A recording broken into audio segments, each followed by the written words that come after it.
د الله پاک شکر دی چې الله پاک راوستم او موږ دلته کې بیا مونځ کوو الحمدلله. 19 جولائی کو بروز جمعہ میں جمعہ نماز کے لیے اپنے گھر سے نکلا اور تقریباً 2 کلومیٹر میں نے پیدل واک کی.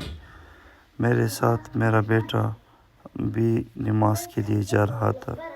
تو آپ لوگوں کو سوئٹزرلینڈ کی یہ خوبصورتی دکھانے کے لیے ہم نے کچھ ویڈیو کلپس بنائے.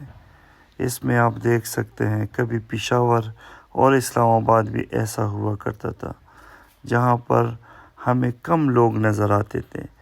آپ کو پورے سوئٹزرلینڈ میں کم گاڑیاں، کم لوگ، انتہائی با اخلاق لوگ نظر آتے ہیں. بہت خوبصورت نظارے، بہت خوبصورت آپ سرسبز و شاداب جگہوں کو دیکھتے ہیں کیونکہ ان کا قانون ہے ایک درخت بھی ٹوٹ جائے تو یہ 3 درخت لگاتے ہیں. آپ کو پورا سوئٹزرلینڈ وہ گرین نظر آتا ہے.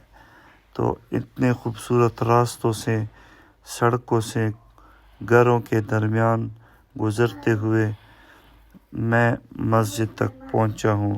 میں نے سوچا آپ کے ساتھ بھی اس کو شیئر کروں. میں نے جوتے اتارے اور میں مسجد کے اندر چلا گیا. ترکی والوں نے یہ خوبصورت مسجد تعمیر کی ہے کیونکہ ان کی کمیونٹی یہاں بہت زیادہ ہے اور اکثر شہروں میں آپ کو ترکی کی مساجد نظر آتی ہے. ہم ہر جمعے ترکی کی مسجدوں میں جا کر ہم نماز پڑھتے ہیں. بسم اللہ الرحمن الرحیم. السلام علیکم ورحمۃ اللہ. زما خو تقریبا 2 میاشتې شوې چې زه سویټزرلینډ ته راغلی یم او زما کوشش یې چې د جمعې لمونځ زه خامخا مسجد ته ورسوم. زه ډېر زیات خوشحاله شوم چې نن یو ډېر ښایسته مسجد کې الحمدلله زه به بیا نن د جمعې لمونځ کوم. ما ته پته نشته چې د جمعې لمونځ څه ټایم دی خو ډېر ښایسته مسجد دی. دا ټایم یې لیکلی اوس 12:49 دی. انشاءالله پته به ولګي. دلته بورډ هم لګېدلی دی د جمعې لمونځ دپاره.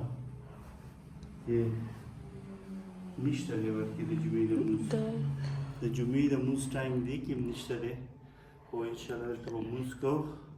الله پاک نه مونږ غوښتې وه چې زه خامخا د جمعې لمونځ ډېر ښایسته مسجد کې وکړم. نو د الله پاک شکر دی چې الله پاک راوستم او موږ دلته کې بیا لمونځ کوو الحمدلله. ډېره زیاته مزه به کوي. ټولو مسلمانانو ته په جمع السلام علیکم ورحمت الله.